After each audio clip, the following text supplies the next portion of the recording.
नमस्कार, मैं रोहित झा। मंजूर अहमद साहब का एक शेर है कि चेहरे पे सारे शहर के गर्दे मलाल है, जो दिल का हाल है वही दिल्ली का हाल है। तो दिल्ली में अगर प्रदूषण को लेकर आपको मौजूदा स्थिति समझनी हो और ये भी समझना हो कि ये स्थिति कितनी ज़्यादा भयावह है, तो आपको दो खबरों पे नज़र दौड़ानी होगी। पहली खबर तो ये कि देहरादून में जो AQI है वो 300 के पास लगभग पहुंच चुका है। तो प्रदूषण जो है वो सिर्फ अब दिल्ली का मसला नहीं रह गया है, वो प्रदूषण, खराब हवा अब पहाड़ों तक जा पहुंची है। और दूसरी खबर अगर आपको देखनी हो तो आपको लखनऊ लौट चलना पड़ेगा। यूपी में एक अंतर्राष्ट्रीय मैच होना था जिसे सिर्फ इसलिए रद्द कर दिया जाता है क्योंकि वहाँ पे कोहरे और प्रदूषण की स्थिति बहुत ज़्यादा भयावह थी। लेकिन इसी खतरनाक स्थिति को देखते हुए तुरंत केंद्र की सरकार हरकत में आती है। सभी राज्य सरकारों के जो आला अधिकारी हैं, अफसर हैं, मुख्यमंत्री हैं, उन सभी को बुला करके एक मीटिंग बुलाई जाती है और जिन जिन राज्यों में भाजपा की सरकार है वहाँ के जो मुख्यमंत्री हैं उन पर प्रधानमंत्री खुद फ़ोन पे बातचीत करते हैं। फ़ोन पे बातचीत करते हुए तुरंत एक हाई लेवल मीटिंग बुलाई जाती है और हाई लेवल मीटिंग में बुलाए जाने के बाद निर्णय लिए जाते हैं कि इस प्रदूषण को कैसे कम किया जाएगा। तो इस प्रदूषण को कम किए जाने को लेकर के तमाम चीज़ें आई, तमाम अटकलें लगाई जा रही थी, लेकिन सरकार ने जो सबसे बड़ा कदम उठाया इस प्रदूषण के रोकथाम के लिए वो मास्टर स्ट्रोक कहा जा सकता है, क्योंकि दुनिया के किसी भी देश में प्रदूषण के रोकथाम के लिए ये कभी नहीं किया गया। तमाम देश, तमाम Oxford university, Oxfam university, WHO इस पर रिसर्च कर सकता है कि इस देश में, दिल्ली में प्रदूषण को कम करने के लिए जो मास्टर स्ट्रोक लिया गया है वो कैसे कारगर साबित हो सकता है। अभी मैं रायसीना हिल्स पे मौजूद हूँ। आप मेरे ठीक पीछे अगर देखेंगे आपको इमारत नहीं दिख रही होगी, तमाम यहाँ पे सरकारी इमारतें आपको दिखेंगी, लेकिन एक धुंध की जो मोटी परत आपको दिखेगी उससे आप नजरें नहीं चुरा सकते। तो इसी आपात स्थिति को देखते हुए सरकार ने निर्णय लिया है और जो निर्णय लिया है मैं इसको लगातार कह रहा हूं कि वो मास्टर स्ट्रोक है। अगर आप सुनेंगे तो आपका माथा भन्ना जाएगा कि सरकार ऐसा कैसे कर सकती है, कैसे इतना बड़ा निर्णय ले सकती है। तो वो स्थिति ये है कि इस प्रदूषण के रोकथाम के लिए और आपात स्थिति को देखते हुए सरकार ने तंदूर पे प्रतिबंध लगा दिया है।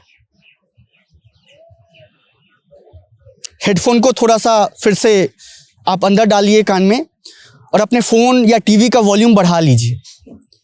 इस प्रदूषण के रोकथाम के लिए आपात स्थिति को देखते हुए सरकार ने तंदूर पे प्रतिबंध लगा दिया है और ये कितना ज़्यादा कारगर साबित होगा ये आपको अगले दिन दिखेगा। अगले दिन जब आप ये रिपोर्ट देखेंगे या आज भी देखें अगर, तो आपको ये धुंध की मोटी परत नहीं दिखाई देगी, ये प्रदूषण तुरंत चला जाएगा।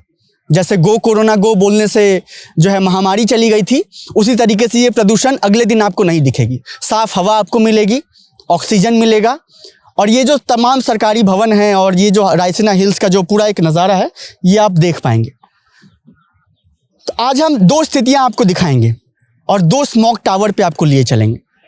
4 साल पहले सुप्रीम कोर्ट के फटकार के बाद सरकार ने देश का पहला स्मॉग टावर लगाया था और वो स्मॉग टावर की आज क्या स्थिति है वो भी आपको दिखाएंगे। लेकिन सवाल पूछे जाएंगे। सवाल किससे पूछे जाएंगे? सवाल सत्ता से ही पूछे जाएंगे। तो इस प्रदूषण पे मैं सवाल पूछूंगा देश के प्रधानमंत्री से, प्रधानमंत्री जवाहरलाल नेहरू से, उनसे भी पूछेंगे सवाल और आपको मैं 3 मूर्ति भवन लिए चलूंगा।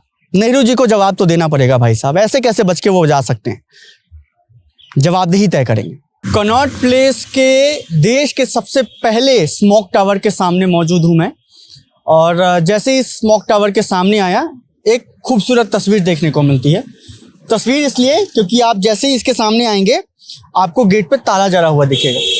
ये देश का पहला स्मॉग टावर 4 बरस पहले बना था। खूब गाने बाजे और खूब जश्न के साथ इसका उद्घाटन भी किया गया था। खुद दिल्ली के उस वक्त के मुख्यमंत्री अरविंद केजरीवाल जी आए थे, फीता काटे थे और तमाम चीज़ों को लेकर के दावे वादे किए गए कि स्मॉग टावर से प्रदूषण कम होगा, हम इसी तर्ज पे जो है और भी स्मॉग टावर्स बनवाएंगे और दिल्ली का प्रदूषण कम करेंगे। लेकिन आज दिल्ली के प्रदूषण की क्या स्थिति है वो लगातार आप देख रहे हैं।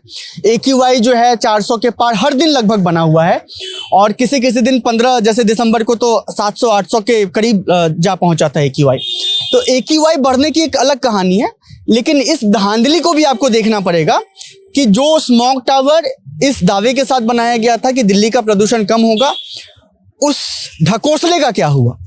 इस ढकोसले का ये हुआ कि यहाँ पे आपको कोई भी अभी मौजूद नहीं दिखेगा। यहाँ पे ये जंगल बन चुका है लगभग पूरी तरीके से, और यहाँ पे बंदरों का बसेरा है। आप थोड़ा कैमरा पैन करके आप ऊपर दिखाएं जरा कि ये अब चल ही नहीं रहा है, ये इसका संचालन बंद पड़ा हुआ है। 25 करोड़ की लगभग लागत से इसको बनाया गया था और इसके संचालन में कहा गया कि हर महीने लगभग 15 लाख रुपए का खर्च आएगा। लेकिन एक रिपोर्ट बताती है, एक डेटा बताता है कि इस स्मॉग टावर से लगभग 500 मीटर के आसपास ही प्रदूषण कम होता है। वो प्रदूषण भी लगभग 17 से 18% कम होता है। तो ये तस्वीरें हैं। स्मॉग टावर आप बना तो रहे हैं, लेकिन उस स्मॉग टावर का क्या जो आपके हालात काबू में नहीं कर पा रहे हैं, आप दिल्ली के प्रदूषण को काबू में नहीं रख पा रहे हैं। करोड़ों रुपए खर्च करके ये स्मॉग टावर बनाया तो गया, लेकिन उसके बाद ये बंद पड़ा हुआ है और खंडहर नुमा बन चुका है। ये लगभग पूरी तरीके से जंगल है, यहाँ पे बंदरों का बसेरा है। तो ये स्थिति स्मॉग टावर की है, जिसको लेकर के तमाम दावे वादे किए गए थे।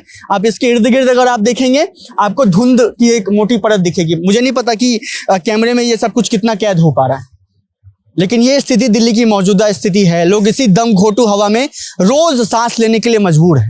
तो दिल्ली के एक और स्मॉग टावर के ठीक सामने हम खड़े हैं और ठीक मेरे पीछे अगर आप देखेंगे, ये आपको विशाल का एक स्मॉग टावर पिलर जैसा दिखेगा, जिसे तिरंगे के रंग में रंगा गया है।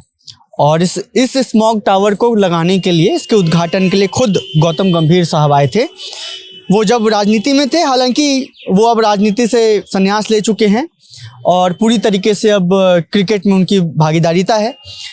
ये बात अलग है कि स्मॉग टावर जो लगाया उन्होंने, वो अब काम नहीं कर रहा है। और मेरे ठीक सामने अगर थोड़ा सा नीचे आप पैन करेंगे कैमरा, एक कूड़ा करकट भी आपको दिखाई देगा। तो ये स्थिति स्मॉग टावर्स की है दिल्ली में। जहाँ पे भी स्मॉग टावर्स लगाए गए, इस उद्देश्य से लगाए गए कि वो दिल्ली का प्रदूषण कम करेंगे, लेकिन स्थिति अगर आपको देखनी हो तो स्मॉग टावर्स के आपको इर्द गिर्द जाना पड़ेगा। ये स्मॉग टावर काम नहीं कर रहा है। यहाँ पे कूड़ा डंपिंग ग्राउंड बन चुका है ये, और यहाँ पे लोग कूड़ा फेंकते हैं। नेहरू जी, क्या आप मुझे सुन पा रहे हैं? क्या आपको पता है इस वक्त देश में प्रदूषण से कितनी मौतें हो रही है? लेसन की एक रिपोर्ट कहती है कि दुनिया भर में प्रदूषण की वजह से जितनी मौतें होती हैं, उसका 70% सिर्फ और सिर्फ भारत में होती है मौतें। क्या इस पर आप कोई जवाब नहीं देना चाहेंगे? क्या आप इसकी जवाबदेही नहीं लेना चाहेंगे? नेहरू जी, आप कुछ बोल क्यों नहीं रहे? प्रदूषण पे आप कोई जवाब क्यों नहीं दे रहे? संसद के शीतकालीन सत्र में जो है, पहले ही दिन प्रधानमंत्री नरेंद्र मोदी जी कहते हैं कि इस मौसम का मजा लीजिए, लेकिन ये मौसम मजा लेने लायक कुछ है तो नहीं। ये जवाबदेही तो आपकी बनती है नेहरू जी। आप कुछ कह क्यों नहीं रहे? चुप क्यों बैठे हैं? नेहरू जी, साल 2025 में भी देश की संसद में सिर्फ आपकी चर्चाएं हैं और आप कुछ कह नहीं रहे हैं। आप चुप बैठे हैं, चुप खड़े हुए हैं। क्या आपकी जवाबदेही नहीं बनती? नेहरू जी, प्रदूषण पे आप कुछ बोलते क्यों नहीं? लोग मर रहे हैं, आपके भारत के लोग मर रहे हैं नेहरू जी। आप कुछ जवाब क्यों नहीं देते? आपको जवाब देना पड़ेगा नेहरू जी। हम आपकी जवाबदेही तय करेंगे। किसकी जवाबदेही है फिर, अगर आपकी नहीं है तो? हर तरफ तो आपकी ही चर्चाएं हैं। इस देश में बैठा हर व्यक्ति, हर राजनीतिक दल, संसद में बैठा हर व्यक्ति, हर सांसद जो है आपकी ही बातें करता है। अगर आप नहीं कहेंगे तो कौन कहेगा? कौन जवाब देगा? किसकी जवाबदेही तय होगी? और आप प्रदूषण पे कुछ नहीं बोल रहे हैं। प्रदूषण इस वक्त देश की सबसे बड़ी समस्या है और ये विकराल रूप ले चुकी है नेहरू जी। और आप कुछ बोलेंगे नहीं तो कौन बोलेगा इस पे? दुनिया भर के लोग एक एडवाइजरी जारी कर रहे हैं कि आप भारत ना जाएं। क्या आप ऐसा भारत देखना चाहते थे अपनी नज़रों में कि लोग भारत आने से कतराएं? आप तो अपने सपनों का भारत चाहते थे ना। भारत एक खोज में आपने सपनों का भारत देखा था। ये कैसा भारत आप बनाने जा रहे हैं नेहरू जी? क्या इसकी जवाबदेही आपकी नहीं है? कौन तय करेगा इसकी जवाबदेही? नेहरू जी, आप कुछ बोलते क्यों नहीं? नेहरू जी, क्या आप मुझे सुन पा रहे हैं? क्या लिट्टी चोखा की आवाज़ आप तक पहुंच रही है? सवाल आप तक पहुंच रहे हैं? आपसे ही सवाल पूछे जाएंगे ना, मैं किससे सवाल पूछूं फिर? इस देश के लोगों ने जिसे चुना है वो पिछले 1 दशक में एक प्रेस कॉन्फ्रेंस तक नहीं कर पाए। तो अभी हम लोग 3 मूर्ति भवन के अंदर थे, जिसमें देश के पहले प्रधानमंत्री नेहरू से हमने कुछ सवाल पूछे, मगर उन्होंने किसी भी सवाल का हमारे जवाब नहीं दिया और हम काफ़ी निराश हैं। अगर हम नेहरू से सवाल नहीं पूछेंगे तो किससे पूछेंगे? क्या ये जवाबदेही नेहरू की नहीं है कि प्रदूषण पे वो आगे आकर, सामने आकर, मीडिया के सामने आकर जवाब दें, इस देश को जवाब दें कि ऐसी बुरी स्थिति क्यों है आखिर? हम एक आखिरी बार उनसे पूछने की कोशिश करेंगे, अगर वो जवाब देना चाहें तो। नेहरू जी, क्या देश के मौजूदा हालात और प्रदूषण को लेकर आप कुछ कहना चाहेंगे? नेहरू जी, क्या आप हमें सुन पा रहे हैं? नेहरू जी, नेहरू जी, कोई जवाब नहीं है।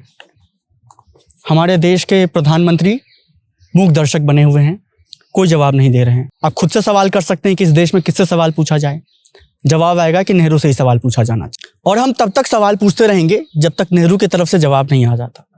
लिट्टी चोखा लगातार सत्ता से कड़े सवाल पूछ रहा है और आपके मतलब की सवाल पूछ रहा है, पर नेहरू जी के पास कोई जवाब नहीं है।